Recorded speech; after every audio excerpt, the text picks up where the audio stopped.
pour notre petite recette, on va aller chercher nos poireaux. Regardez-moi ces beaux poireaux. Which one I'm gonna take? Là-bas, il y en a beaucoup. On va pour... Bordel, j'ai retourné toute la terre. Non mais sérieux quoi, c'est une blague. Reste là mon gars. Et je vais en prendre un autre par ici, il y en a beaucoup. Hop. Oh. Bah lui, Inch'Allah, il repousse. Hein. Parce que j'en ai assez avec deux. Petite praline, petite liline. Ça va ma abeille? Qu'est-ce que tu fais toi? Faut toujours que tu viennes voir ce que je fais. Hein. Petite praline. Douce petite praline. Bon, quoi d'autre? Oh putain, je tombe. Allez hop, celui-là. Oh merde, encore une fois, ça m'énerve. 3, ça suffit. Hola les amis la Cambuche, j'espère que vous allez bien. Alors aujourd'hui je vais vous faire une petite recette, faire des œufs cocottes avec des petits légumes. Donc on a des petits poireaux du jardin que je viens de les chercher. Vous savez les petits œufs cocottes, c'est les œufs à la crème là qu'on met au four. Donc on va faire ça avec des poireaux, vous pouvez réaliser avec d'autres légumes. Là je vais mettre poireaux, un petit peu de céleri boule, un petit peu de champignons, un petit peu d'oignon. Donc nous on va le réaliser en format plat, donc dans des grands plats comme ça, bon c'est pour le soir donc pas trop grand non plus. Avec 2 œufs, mais vous pouvez aussi le réaliser en entrée avec un seul œuf dans des plats plus petits. Vous pouvez mettre ça dans un bol, ça ira très bien. Faites ça avec ce que vous avez. Et là on va passer à la préparation. Alors on passe à la découpe. Alors mes champignons ils sont déjà préparés, donc je les ai déjà nettoyés et j'ai coupé juste le bout. Et si vous remarquez la différence entre les deux champignons, celui-ci, c'est ma mère qui me l'a appris l'autre jour. Celui-ci, on voit bien qu'il n'y a pas d'espace entre le pied et le dessus là, et on voit pas du tout les lamelles en dessous. Alors que celui-ci, on voit les lamelles et on voit que c'est un peu espacé. Celui-ci est plus frais que celui-ci, donc si jamais vous le choisissez en vrac, en magasin, choisissez plutôt celui-ci à celui-ci. Voilà, si jamais vous devez choisir un champignon, vous saurez. Hop, on va éplucher notre oignon pour commencer. Donc j'ai épluché mon oignon. Maintenant on va juste venir le couper en deux et le détailler en petites lamelles comme ceci. Les lamelles les plus fines possibles. Comme ceci. Et je commence déjà à chialer. Vous avez vu mon petit tournesol comme il est beau. Seul tournesol perdu du village. Pour nos champignons, je vais bien les couper comme ceci. Je les coupe en deux d'abord, voyez-vous bien. Et ensuite, je les mets du côté plat. Et je viens les découper en fines lamelles. Comme ceci. Voilà nos champignons. Maintenant, notre céleri en fines tranches. Comme ceci. Et ensuite, on va bien les mettre droit comme ceci. On va bien les tailler en bébé bâtonnet. Voilà, comme ceci. Donc voilà, pour ce qui est du poireau, j'ai gardé la partie la plus claire, qui sera la plus tendre. Et le verre de poireau, je l'ai mis de côté. On va mettre dans une soupe ou dans un bouillon ou autre. Voilà. On va venir nettoyer un petit coup nos poireaux. On passe à la cuisson, on commence avec un filet d'huile d'olive. Quand notre huile d'olive est bien chaude, on va rajouter nos oignons. On ajoute ensuite nos champignons. Hop, on laisse bien chauffer. On va ensuite venir ajouter 2 demi-gousses d'ail. Conserve d'ail confit que vous connaissez déjà. Je vous la remets sur la vidéo par ici.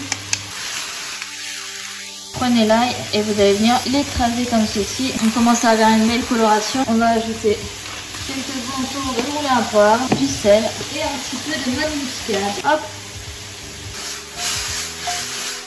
On ajoute notre céleri boule. Celui-ci va également rôtir gentiment. Une cuillère à soupe comme ceci d'huile d'ail. On veut que ce soit beau, bien grillé. Comme ceci, que les arômes se développent un maximum. Ensuite, on va venir rajouter là-dessus une pluie de poireaux. Ça se corse, ça se corse. On rajoute du sel. Comme ça, nos poireaux rejettent toute leur eau. La joie des lunettes. Et voilà, je ne vois plus rien, c'est génial. Lorsque vous obtenez ceci, on va rajouter un demi-litre de crème. Et là, on va avoir notre petite crème pour les œufs cocottes. Et on va laisser à feu doux, infuser pendant quelques minutes. Alors, pendant que nos poireaux sont en train de mijoter, on va préparer nos petits noix. On les nettoie bien. Et avec un morceau de beurre, on va venir badigeonner bien le fond et les rebords. Je vous rassure, je me suis lavé les mains. On bouge notre crème. S'il y a assez de sel, de poivre. Voilà, ne me demandez pas pourquoi j'ai autant de boîte d'œufs. Pour réaliser notre recette, on a besoin des œufs les plus frais possibles. Je ne sais pas lesquels sont les plus frais. Il va alors nous falloir tester cela. On va tester ceci dans un grand verre. Donc on remplit ce verre avec de l'eau froide et on va voir. S'il flotte, c'est que l'œuf n'est pas bon, vous pouvez le jeter direct. Alors s'il coule à plat comme ceci, c'est qu'il est extra frais. Et en fait, s'il reste debout, c'est qu'ils sont moyen frais quoi. Voilà. Ici on voit que celui-ci il est au fond mais il n'est pas à plat. On a nos œufs ultra frais. On va venir remplir nos petits ramequins avec... Oh bordel c'est lourd. On fait comme on peut. Hein.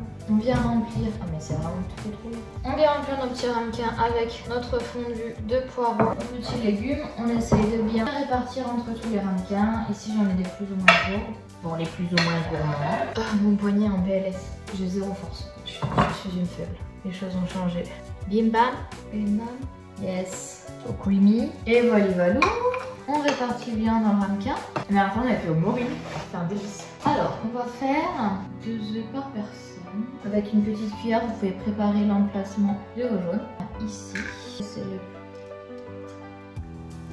votre blanc pendant la cuisson va naturellement se mélanger à la crème, mais mélanger rapidement le blanc avec la crème. Surtout ne pas détruire le jaune. Alors maintenant qu'on a disposé nos œufs, on va rajouter, comme s'il n'y en avait pas assez, une petite cuillère de crème belle quenelle. Une belle quenelle au milieu, crème Visini s'il vous plaît. Plus de gourmandise, you know. Hop, 2 tours de moulin à poivre, un petit peu de sel sur le dessus et on met ça au four au bain-marie. On n'a pas besoin des couvercles. C'est juste pour la déco, pour faire un petit effet. Waouh! Donc ensuite on va enfourner à 180 degrés environ une dizaine de minutes avec de l'eau à hauteur. Il faudra remplir notre lèche frite. Une fois que c'est dans le four, ce sera beaucoup plus simple à transporter parce que là, si vous devez transporter avec votre eau, ça va partir en cacahuète. Pendant que nos petites cocottes sont en train de cuire, on va se couper des petits croûtons. Vous avez du pain un peu sec mais pas trop, moi il est d'avant-hier. On se couper. Hein. Là j'ai fait un mélange de 2 pains. J'ai du colza luzerne et une baguette à l'écroute. Vous pouvez prendre n'importe quel pain, même si c'est du pain de mie. Voilà, quand vous avez votre petit pain comme ceci, on va préparer également quelques noix récoltées par nous-mêmes, cassées par les petites noix. On va mettre une bonne poignée de noix. Vraiment, on concasse ça grossièrement. On vient mélanger ceci à l'écrouton. Une fois qu'on a découpé notre pain et nos petites noix, on vient mettre ça dans notre poêle. On ajoute 2 cuillères à soupe d'huile d'ail. On rajoute un filet d'huile d'olive. Bien griller ça gentiment. Ça sent bien l'ail, c'est bien en train de dorer gentiment. On ajoutera juste un petit peu de ciboulette. Comme ceci, c'est magnifique, nos beaux croûtons. Quand vous voyez que vos petits œufs tremblotent comme ceci, c'est qu'ils sont prêts. C'est un petit peu pris, mais pas trop. On va pouvoir les sortir. Ici, nous avons notre magnifique œuf cocotte. On va pouvoir venir ajouter sur le dessus nos petits croûtons avec un petit peu de parmesan, un petit boulette et voilà notre petit œuf. Un jaune bien coulant. J'espère que cette vidéo vous a plu. Si c'est le cas, n'oubliez pas de me laisser un petit pouce bleu et abonnez-vous pour mes prochaines recettes.